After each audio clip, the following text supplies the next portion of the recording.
नमस्कार,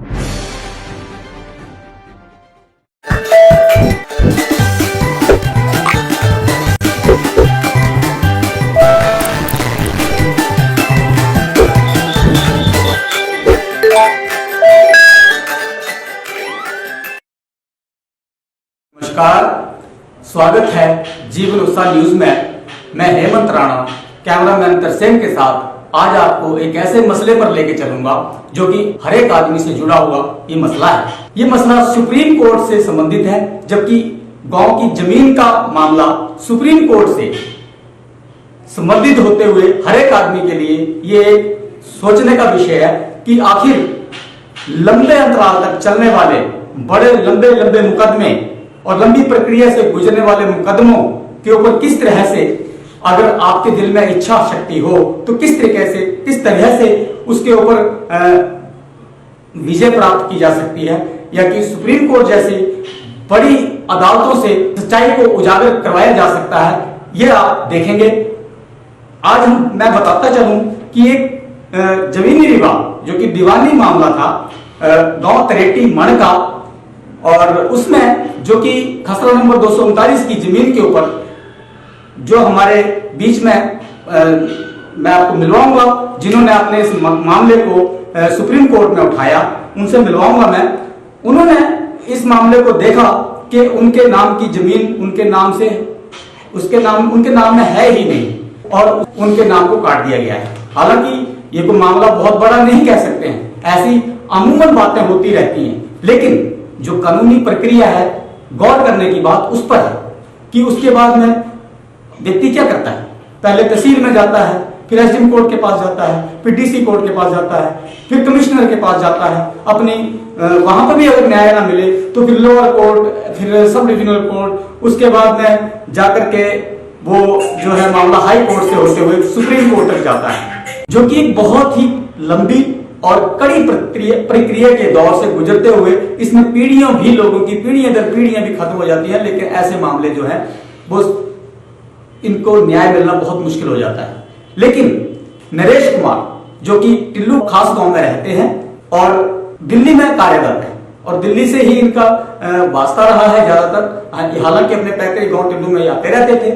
बावजूद उसके जब इन्होंने देखा कि उनकी तरेटी में जो खरीदी हुई जमीन है जो कि उनके लिए काफी पेचीदा था, और जब उन्होंने देखा कि उस मामले को लेकर के वो इस प्रक्रिया से गुजरेंगे तो न जाने उनकी तो पीढ़ियां दर पीढ़ियां ही जो है वो बीत जाएंगी, लेकिन कोई न्याय मिलने वाला नहीं है।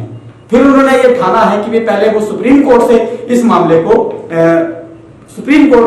को रखेंगे, दर्ज करेंगे और वहां से अपने न्याय मांगेंगे। हालांकि उन्होंने अपने दोस्तों से भी इस बात को रखा कि भाई मेरे को सुप्रीम कोर्ट में ये बात रखनी है, इसका क्या हश्र होगा। उनका इस मामले में अपमाननीय उपहास उड़ाया गया कि सुप्रीम कोर्ट में पहले कभी मामला दर्ज नहीं होता है, ये प्रक्रिया के जरिए ही ये मामला सुप्रीम कोर्ट में आता है। परंतु नरेश कुमार जो कि कानूनी रूप से थोड़ा जानकारी रखते थे, उन्होंने पूरी किताबों को खंगालते हुए और पूरे लॉज को देखते हुए उन्होंने इस मामले को सुप्रीम कोर्ट में न केवल दर्ज ही करवाया, बल्कि उनकी शीघ्र कार्रवाई के लिए, उसकी शीघ्र हियरिंग के लिए, सुनवाई के लिए भी सुप्रीम कोर्ट में अपनी दलीलें दी। और आप यकीन नहीं करेंगे, कुछ ही समय में 2 से 3 हफ्तों के अंतराल में ही यह मामला सुप्रीम कोर्ट ने सुनकर माननीय हाई कोर्ट शिमला को भेजा, और शिमला में भी नरेश कुमार ने अपने मामले को दर्ज करवाया और साथ में अपने ही खुद ही बनाकर इन दलीलों को उन्होंने अपने बहस की, जिसमें कि उन्होंने कुछ ही 1 या 2 हफ्तों में ही उन्होंने इस मामले को फिर तहसीलदार नदौन के लिए वहां से न्याय के लिए आदेश करवाए हैं। और ये हमारे देश के लिए एक मिसाल भी हो सकता है कि इतने लंबे मामलों को लेकर के जो लंबी प्रक्रिया रहती है उसको किस तरीके से निपटना है और सुप्रीम कोर्ट से कैसे इसका जो है वो काम करवाना है। ये लोगों के लिए भी एक आशा की किरण है और एक मार्गदर्शन भी है, जो कि इस समय में एक काफी चर्चा भी इस मामले की यहाँ हो रही है। और नरेश कुमार जो कि आज हमारे बीच हैं, हम उनको मिलवाएंगे और बात करेंगे कि किस तरीके से उन्होंने अपने इस काम को किया है और किस तरीके से वो ये देखते हैं और आज और लोगों के लिए किस तरीके से इस काम को करने की क्या सलाह देते हैं। तो नरेश कुमार जी नमस्कार। नमस्कार। जीवन उत्सव न्यूज में आपका स्वागत है नरेश कुमार जी। धन्यवाद जी। तो नरेश कुमार जी, आपने जो मामला ये किया है और आपकी जो पेटिशन है सुप्रीम कोर्ट में 1046/2021 जो कि आपको इसका ऑर्डर हुए हैं 29/10/2021 को, और ये इसका जो है टाइटल है Naresh Kumar versus union of India and others, और इसी टाइटल से फिर ये आपने शिमला हाई कोर्ट में भी दर्ज करवाई है जो कि 7850 सिविल रिट पिटीशन के नाम से दर्ज है। और उसके बाद में इसी टाइटल के साथ में आपने वहां से भी 14/12/2021 को जो ऑर्डर करवाए हैं, एक आपके लिए बहुत ही बधाई की बात है। और सबसे बड़ी बात यह है कि सुप्रीम कोर्ट और हाई कोर्ट जैसे मामलों में आपने किस तरीके से अपनी बात को रखा कि उन्होंने तुरंत आपकी बात को माना है, जरा हमारे दर्शकों को बताएंगे प्लीज। सबसे पहले तो मैं सबको धन्यवाद देना चाहूंगा कि सभी के बेस्ट विशेष की वजह से मैं इस काम को पूरा कर पाया। हालांकि कुछ शरारती लोगों ने, जिनको हम यहाँ पे हिमाचल के लैंग्वेज में टोंडे भी कहते हैं, उन्होंने मेरा बहुत मजाक उड़ाया कि ये हम भी वकील हैं, उसमें कुछ वकील भी शामिल थे। उन्होंने कहा, जानबूझकर मेरे से ये प्रश्न किया कि क्या किसी जमीन के विवाद को सीधा सुप्रीम कोर्ट में दाखिल किया जा सकता है। पहले मैंने उनको कोई जवाब नहीं दिया, लेकिन जब उन्होंने मेरे को बार बार ये पूछा तो मैंने कहा हाँ, कानून में ऐसा प्रोविजन है कि आप जमीन के विवाद को भी सीधा सुप्रीम कोर्ट में ही किसी विशेष परिस्थितियों में ही फाइल कर सकते हैं। उन्होंने मिलकर सब मजाक उड़ाने के बाद मेरे को कहा कि हम सब जानते हैं कि लॉ की प्रोसेस क्या है, प्रक्रिया क्या है। पहले अगर जमीन से जुड़ा हुआ कोई भी विवाद है तो वो पहले तो तहसील के पास, तहसीलदार के पास जाता है, या फिर जो तहसील में सब जज के पास लगता है। अगर वहाँ से न्याय नहीं मिले फिर सेशन कोर्ट होते हैं, उसके बाद शिमला हाई कोर्ट जो कंसर्न किसी भी स्टेट का हाई कोर्ट होता है वहाँ जाना पड़ता है। उसके बाद आखिर में ही सुप्रीम कोर्ट में जमीन से जुड़ा हुआ कोई केस फाइल किया जा सकता है। उनके द्वारा मेरा मजाक उड़ाए जाने पर मैंने किसी को कोई कमेंट्स नहीं किए और यह प्रण कर लिया कि अब चाहे कुछ भी हो जाए, मैंने जमीन से जुड़े हुए केस को खास परिस्थितियों में बदलकर सुप्रीम कोर्ट में फाइल करना है। इसके लिए मैंने कठिन परिश्रम किया और अपनी एक केस को खुद ही तैयार करके सुप्रीम कोर्ट में फाइल कर दिया, दाखिल कर दिया। जब सुप्रीम कोर्ट में दाखिल कर दिया तो मेरे को थोड़ा सा सुकून मिला, क्योंकि सभी वकीलों ने कहा था कि सुप्रीम कोर्ट में तो ये केस वो रिसीव ही नहीं करेंगे, दाखिल ही नहीं हो सकता। जब दाखिल हो गया तो जो चैलेंज उन्होंने, सब लोगों ने, जिनको हिमाचल में टोंडे कहते हैं या शरारती लोग कहते हैं, तो थोड़ा सा मेरे को, जो मैंने प्रण लिया था कि मैं करके दिखाऊंगा चाहे मुझे कितनी ही मेहनत करनी पड़े, मैंने वो किया तो थोड़ा सा सुकून मिला, लेकिन पूरी चैन मेरे को फिर भी नहीं मिला। उसके बाद मैंने ये फैसला किया कि केस तो फाइल हो गया सुप्रीम कोर्ट में, ये जमीन से जुड़ा हुआ केस था, फाइल हो गया। अब इस केस की सुप्रीम कोर्ट में जल्दी सुनवाई भी करवानी है, जो कि बहुत आसान नहीं होता। सुप्रीम कोर्ट में ऑल ओवर इंडिया के केसेस आते हैं और उनको जल्दी सुनवाई के लिए पेश करने के लिए बहुत सारे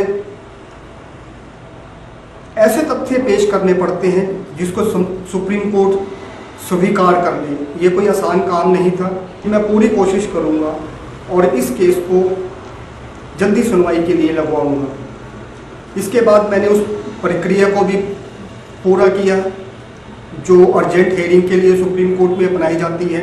इसके दौरान मैंने अपने पावरफुल आर्गूमेंट्स मैंने रखे, काफ़ी देर तक मेरी बहस सुनी गई। आखिरकार सुप्रीम कोर्ट ने मेरी बहस को स्वीकार कर लिया और 2 दिन के बाद ही जमीन से जुड़े हुए इस केस को सुनवाई के लिए सुप्रीम कोर्ट तैयार हो गया, राजी हो गया। ये दूसरा मेरे लिए बहुत बड़ा मुकाम था कि मैंने पहले तो फाइल किया जमीन के केस को, वो सुप्रीम कोर्ट ने एक्सेप्ट कर लिया। दूसरा, अर्जेंट हेयरिंग के लिए जो मैंने प्रेयर की उसको भी सुप्रीम कोर्ट ने स्वीकार कर लिया। अब 2 दिन के बाद सुनवाई होनी है इस जमीन से जुड़े हुए केस की, तो उसके लिए मैंने अपनी पूरी तैयारी जोर शोर से स्टार्ट कर दी। 2 दिन के बाद जब सुप्रीम कोर्ट में जज के सामने ये मैटर लगा, तो मैंने अपने जमीन से जुड़े हुए सभी तथ्यों को जोरदार ढंग से पेश किया। पूरी गंभीरता के साथ सुप्रीम कोर्ट ने सुना और मुझे ये कहा कि इस केस को आप कंसर्न हाई कोर्ट में लगाएं। उसके बाद मैंने फिर उनसे प्रेयर की कि मैं इस काबिल नहीं हूं कि मैं इतनी दूर जाके सुप्रीम कोर्ट में से रिट पिटीशन को हाई कोर्ट में दोबारा बना के फिर से लगाऊं। इसके जवाब में सुप्रीम कोर्ट ने मुझे कहा कि हम यहाँ बैठे हैं, आपको कंसर्न हाई कोर्ट जरूर सुनेगा, अगर नहीं सुनता है तो आप हमारे पास आए, आपको पूरा न्याय मिलेगा। ये आदेश मेरे को मिलने के बाद एक बहुत बड़ी राहत मिली कि सुप्रीम कोर्ट ने मेरी जिरह को बड़े ध्यान से सुना, उस पर गौर किया और मेरे पक्ष में फैसला सुनाते हुए शिमला हाई कोर्ट को आदेश दिए कि नरेश कुमार की पिटीशन को मेरिट पे डिसाइड किया जाए। लेकिन मैं इससे सेटिस्फाइड नहीं हुआ कि अभी तक पूरा न्याय नहीं मिला है, आधा मिला है। इसके बाद मैं शिमला पहुंचकर मैंने पिटीशन तैयार की, रिट पिटीशन बनाई, खुद ही ड्राफ्ट की और शिमला हाई कोर्ट में फाइल कर दिया। फिर वही मेरे दिल में ख्याल उठा कि ये पूछने पता लगा कि अब आगे विंटर ब्रेक्स आ रहे हैं शिमला हाई कोर्ट में, तो आपकी पिटीशन मार्च या अप्रैल में लगेगी।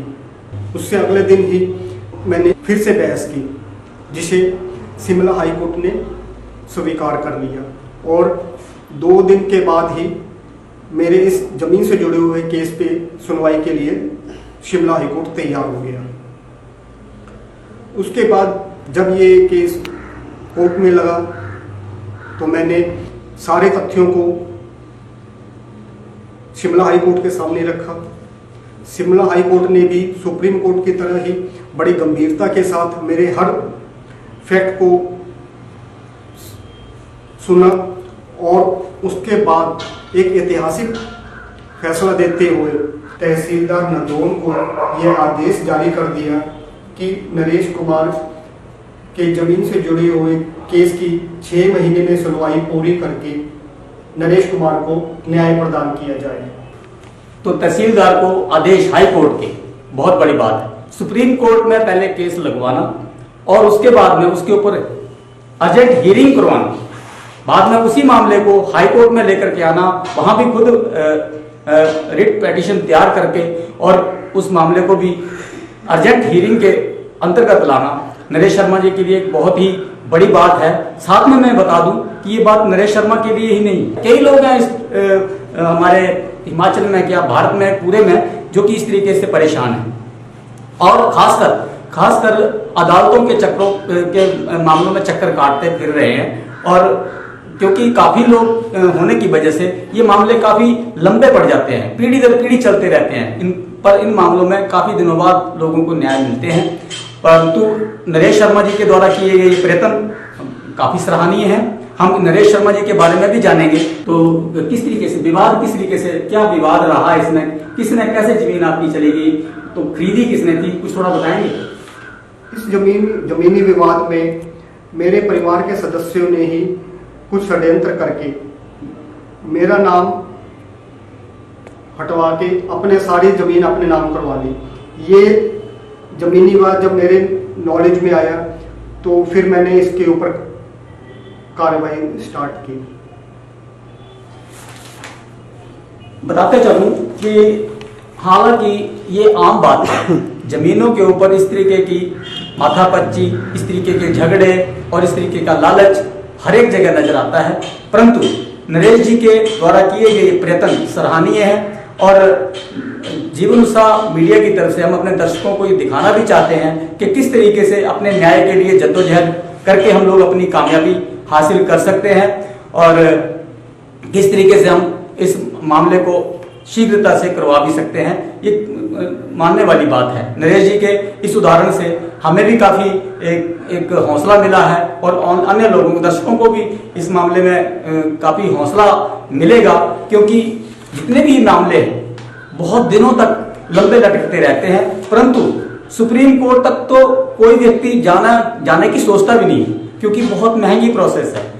बावजूद उसके नरेश जी ने ऊपर जाकर के ही शीघ्र पहले जाकर के सुप्रीम कोर्ट में ही दरवाजा जो अदालत का खटखटाया और वहां से उन्होंने जो अपनी सफलता पाई है, बड़ी बात है। और उसमें भी अर्जेंट हियरिंग करवाना सुप्रीम कोर्ट से, ये भी बड़ी बात है। साथ में हाई कोर्ट में आकर के इस मामले को लेकर के आना, वाकई ही उनकी हौसले को हम धन्यवाद देते हैं कि उन्होंने इस तरीके से काम किया है। तो इस तरीके से हम लोग आपको रूबरू कराते रहेंगे। जो भी अच्छे तरीके से लोग कार्य करते हैं, कुछ अलग हटके लोग कार्य करते हैं, हम उन लोगों से भी आपको मिलवाते रहेंगे। तो धन्यवाद से मैं हेमंत राणा, कैमरामैन तरसेम के साथ, जीवन उत्साह मीडिया।